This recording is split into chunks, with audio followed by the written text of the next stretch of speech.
those they have a high risk appetite. Naturally, you would see them playing with a lot of this super money without thinking about retirement, because they're like, oh, one thing that COVID has taught us is I don't know if I'm going to be here tomorrow. People think that they can buy a home where they can live in. It's not possible. You can't do it with SMSF money. A lot of Australians are setting up SMSF or setting up super.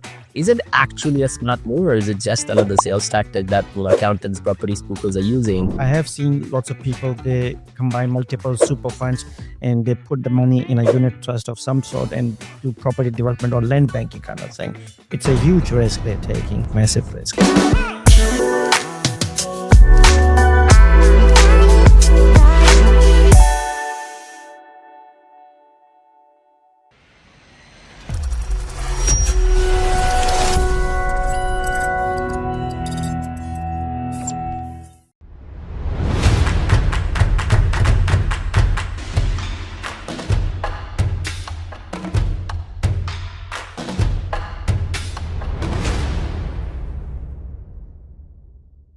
Hello and welcome to another episode of Health Mobile Property Podcast. Today we are talking about super, SMSF, trusts, and how does lending in SMSF typically works. There's a lot of stereotypes, there is a lot of myths that are sitting out there. There's a lot of misinformation that is out there when you're using your super to invest into property. Now, this is not a financial advice. This is not a financial advice session. This is not a financial planning advice session. This is not a tax advice session. But we are going to share some amazing stories, some amazing information for people, especially who are in their 50s, ready to transition into retirement. For me to talk about all of this, we are going to bring one of our guests, one of my favorite guests, Mr. Sohail Merchant, who is CFO for Investor Partner Group, but also a director for TaxWiser. Sohail, how are you today? Good, thank you. How are you? I am great. Thank you for coming back on the podcast. It's been a while. Yeah, it's been a while. Yes, thanks for being back. It's been amazing. Every time, you've brought you in, people have asked you, crazy questions. So today we are bringing you in to discuss SMSF, which is the talk of the town, and everyone is being talking about SMSF.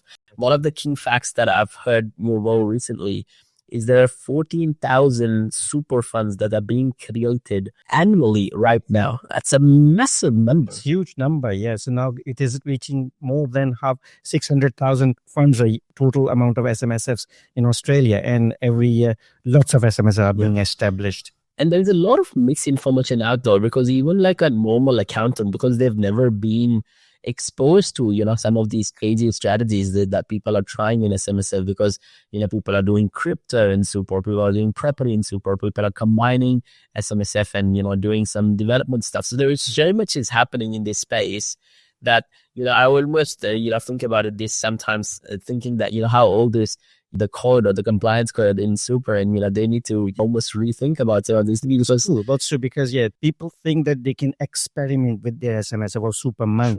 Okay, and they say it does not affect them because this is not out of pocket expense. Yes. So they try to experiment with different investment strategies within self-managed support. And there are people out there, they're just saying they just start your SMSF and do this and do that. It's not that simple though, but their compliance requirement definitely you need to follow. Previously, you used to have different kind of investment like art and coins and other bits and bits, but not anymore. But still, property is still available to invest in there. And you see a lot of 40 years old, who are sitting on $150,000, $200,000 of super, and naturally they are thinking that, hey, I don't have access to this till I'm 60. And they have a high risk appetite. Naturally, you would see them playing with a lot of this super money without thinking about retirement, because they're like, oh, one thing that COVID has taught us is I don't know if I'm going to be here tomorrow. And so naturally, people's risk appetite in playing with this money in super is quite, That's right. And the market, it plays a great role in there, because there's too much volatility in the market in terms of stocks and other investments. So I think, I'm not sure if I'm going to see that money after my retirement. So let's try something now with this money. So there was a lot of negativity around, when is the retirement age as well, right? Government keeps changing the goalpost as well, right? Yeah.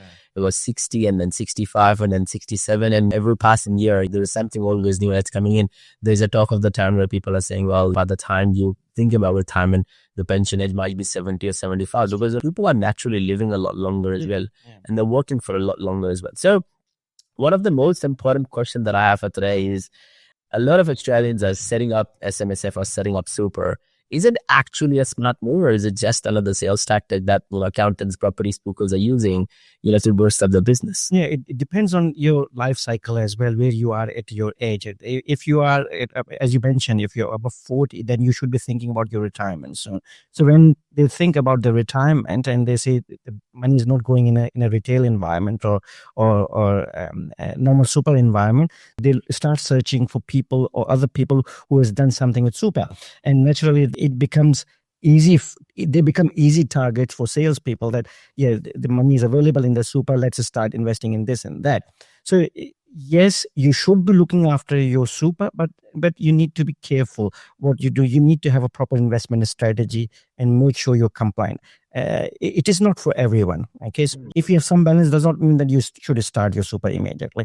You should have some strategy around it. What you want to do. If you know what you want to do, then you should consider investing in self-management. Yeah. And you see, I truly believe that, property in SMSF plays a really, really big part, but it's a really smart, clever sales tactics that a lot of buyers agents are using in order to push their business without understanding how super works, how SMSF works, and what sort of strategies do people need to take in place in order to protect their retirement.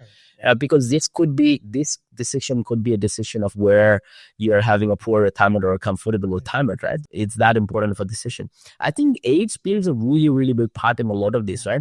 A lot of the times when we're talking about strategy, when we are talking about strategies, people who have 50, 60, 70,000 in super, naturally they default to, I don't have enough money to buy a property, right?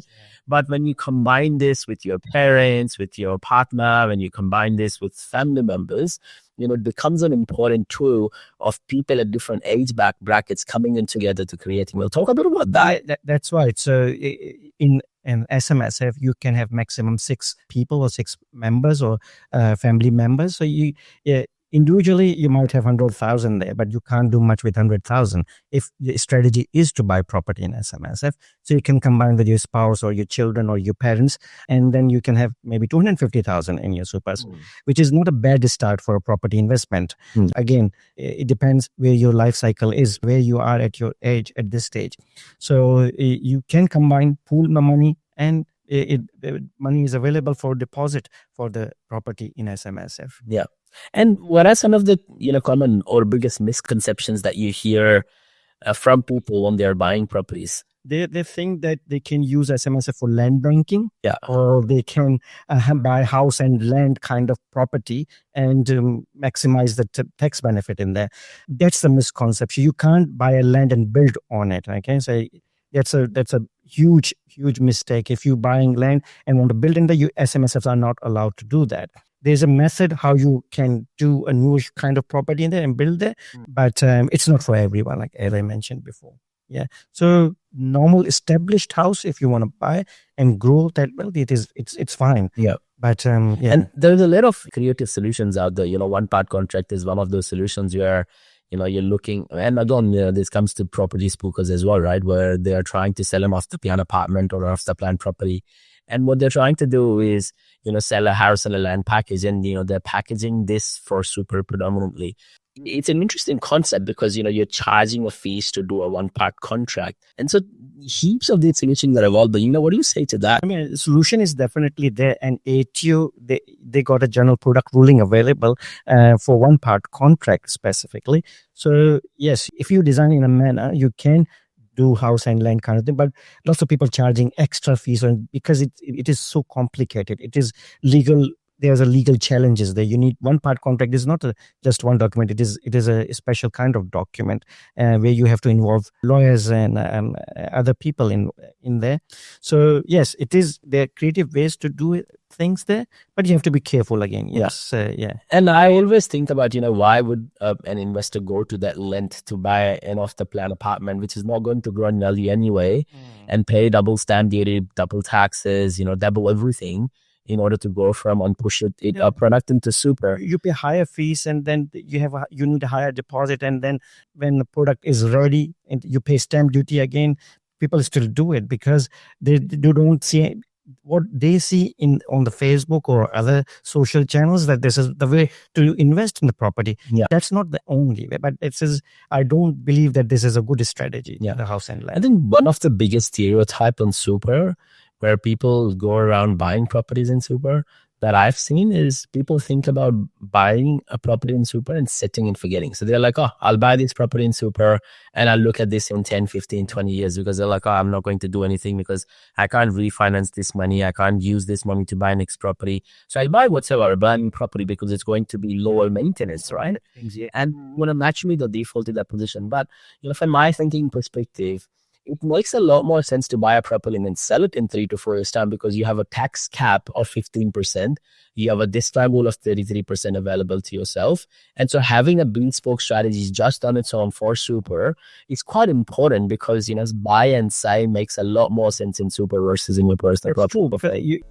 Don't get yourself taken on a ride by property spookers, so-called property investment advisors, or buyer's agents who are selling house and land packages or off-the-plan properties or apartments. Get yourself a copy of this book called The Millennial's Guide to Property Investing. This book is not just for millennials. The title suggests, but it's actually the most advanced way of investing in property. This book will relate to your clients, your colleagues, and other business owners. There are so many property spookers out there who have come out of the woodwork over the last 3 to 5 years. And there is so much misinformation out there that I had to write a book about all the F-ups that people can actually avoid in order to be super successful in the property investment journey. Some of these are really easy to identify, but they are so costly to fix once these mistakes are made. So it's a short book, it's easy to read, it has a lot of stories, it has a lot of examples, and it is a true guide for people who wants to do it themselves. My name is Moxin Reza.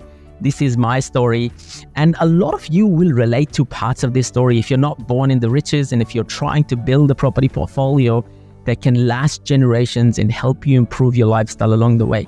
So I give you a chance to come out there and have a read. Be kind, stay safe, keep smiling, keep investing, and please do check out the book.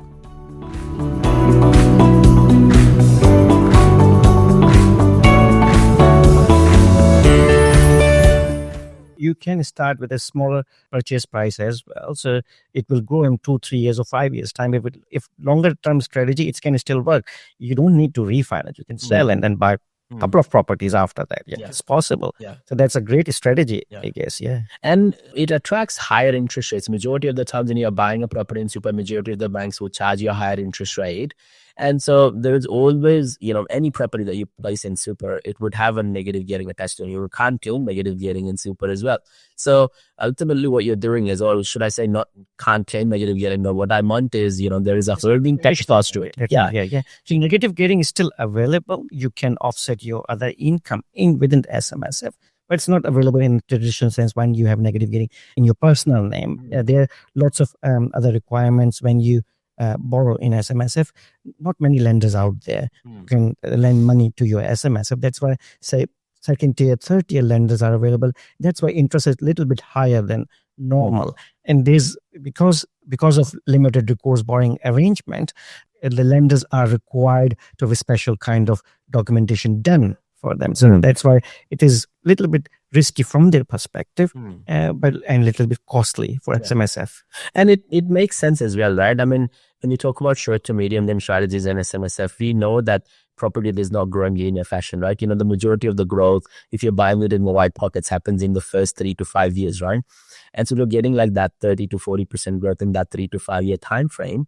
It makes a lot more sense for you to take an exit. Like I was using this as an example for one of my clients, where your holding cost to a property is, say $15,000 a year, and if your target is 10 years, over a period of 10 years, you've paid close to about $200,000, right? Now the growth of a property for the first 5 years could be like 150,000, and the balance of the 5 years could only be 50,000, right? That's right. And so overall, you have lost 200,000 because that's the holding cost. You've made 200,000, and so you met nil. And so it makes a lot more sense for you to cap out at 150. And at 5 years, you would only lose, instead of 200,000, maybe 50 or 60 or $70,000, right? And so people won't think about it that well. They don't think about the ROI side of things. And naturally, they default to really long-term sort of mentality and mindset because that's how people are trained to think about in super.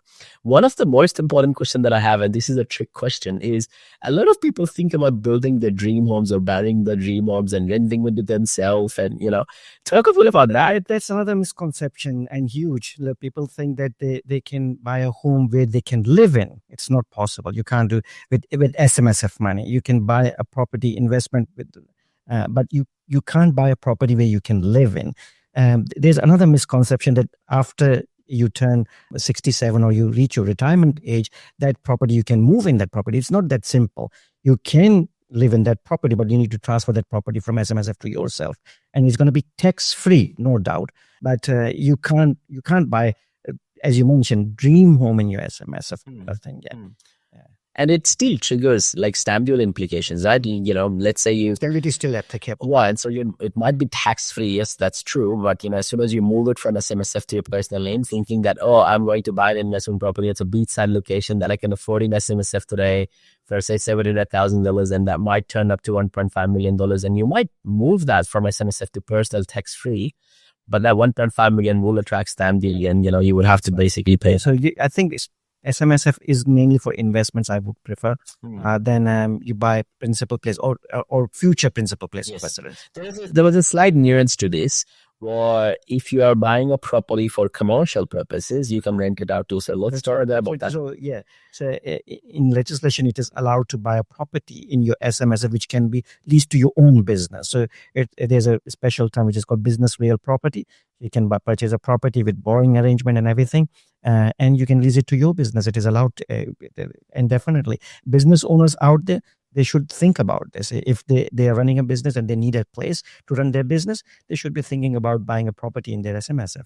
And it's a cool strategy, right? I mean, really, a lot of the businesses have a lot of cash flow and they can buy a property. And so using some of these caps, they can push some of this money into SMSF, buy a property in super, a commercial property in super, and then lend it back to rent it back to the business. That's right. And it's a free route to pushing in as much money as you want in super, right? Lots of business owners, the habit is not putting too much money in super. Yes. More because they want to reinvest in the business. But when they have an option to reinvest in the business property, it's not a bad idea. I mean, it's a good strategy to have. Exactly. You can invest in your own property, which you're running your own business.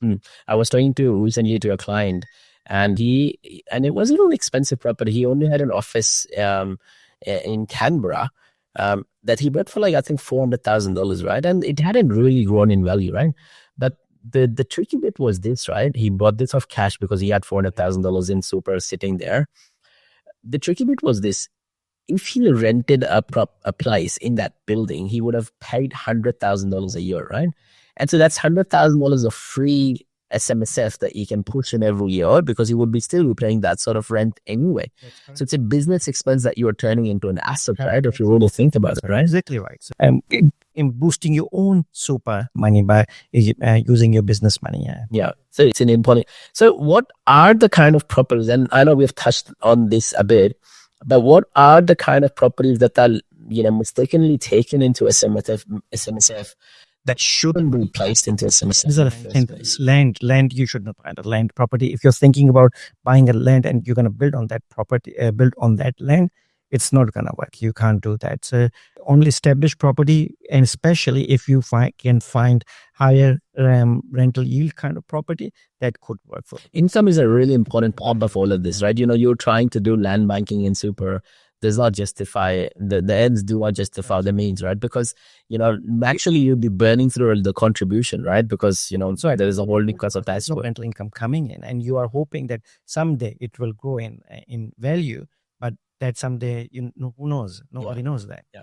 A lot of the times, I've seen a lot of people, pooling money into smaller funds. Multiple SMSF pooling money into 100,000, 10 people, $1 million, and they'll go out there and buy $1 million property, on cash from a land banking opportunity.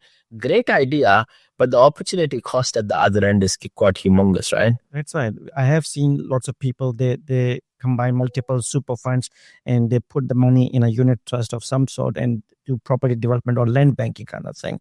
It's a huge risk they're taking. Massive risk. That's a massive risk. Yeah. And they are If it is not done properly, ATO can come after them.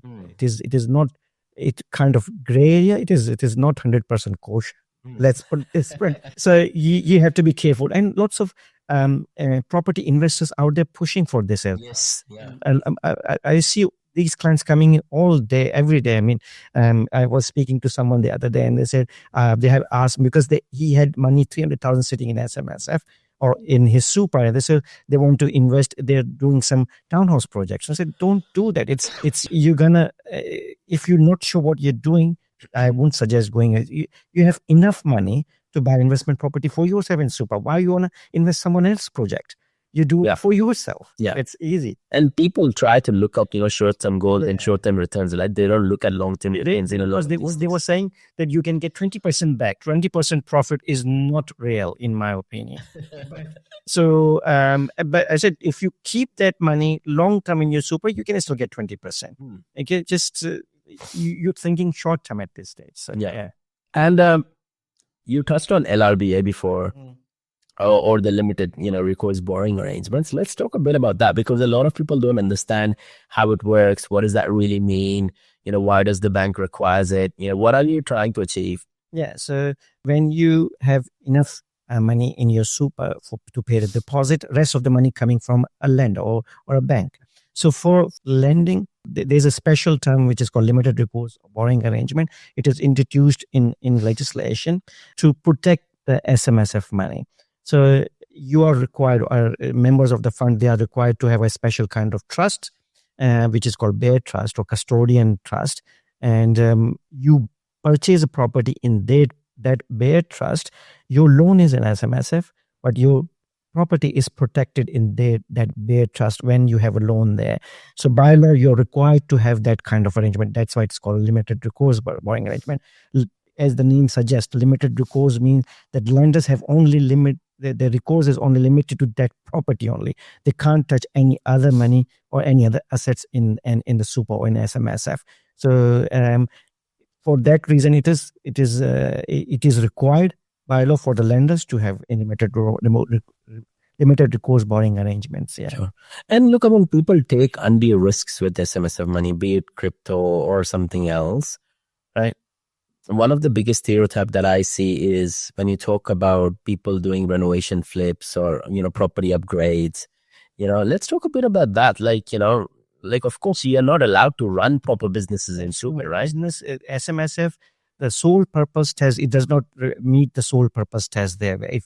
Which means that your money, that it is available for your retirement only. You can't run a business from SMSF.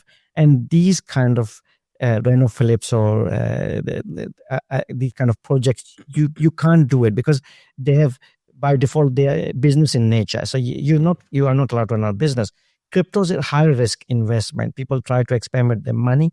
I won't suggest to use your super money to invest in cryptos. If you want to do it, you can do it outside. But it's interesting ruling, right? You're allowing crypto at one end, but you are, refusing to run an app. The crypto is, because it's a kind of investment as a product available in market, there's a special requirement that you should have a risk management strategy on top of your investment strategy if you're going to high risk investment in your SMSF. Sure. You're allowed, but they frowned upon. Okay, so you have to be careful. Diversification is the key. If you want to invest in different investment, make sure you have invested in somewhere else as well, other stocks, other secure property kind of things. So you keep some money in cash. Don't put everything in one basket. That's very important. That's the key. And one final question before we bring this all together to summarize this. And this this is a question that comes to me all the time. Yeah, how much money is enough for you to kick off or trigger off in your property in super? So if you ask ESIC or tax office, they say 500,000 people need to start SMSF, which is fine. I mean, it is why they say because it becomes cost effective. Okay, there's no one can stop you to start investing in using SMSF or super money. You can start with $10,000, but what actually is required that you must know what you're doing with your money. If you're not sure, get financial planning advice. If you have balance of 100,000, you're still paying about 2,000 a year in compliance cost. If you have 500,000, the compliance cost is similar. That's why it becomes cost effective. Self-managed means you are managing your money yourself. Okay, so you have to be careful. If you're not sure what you're doing, then you should get proper financial planning advice. And final question, and I see people making this mistake time and time again, is, they have retail super and all of their insurances are tied to retail super. And some idiot buyer's agents have convinced them to buy a property in super, and they've rolled off their whole retail fund into super, without thinking implications of insurances. How important is that? By law, you're required to consider life insurance policies every year. So you don't have to have them, but most of the time in retail or industry super environment, you have a good insurance policies, life policies. If they are very good policies, you should keep them.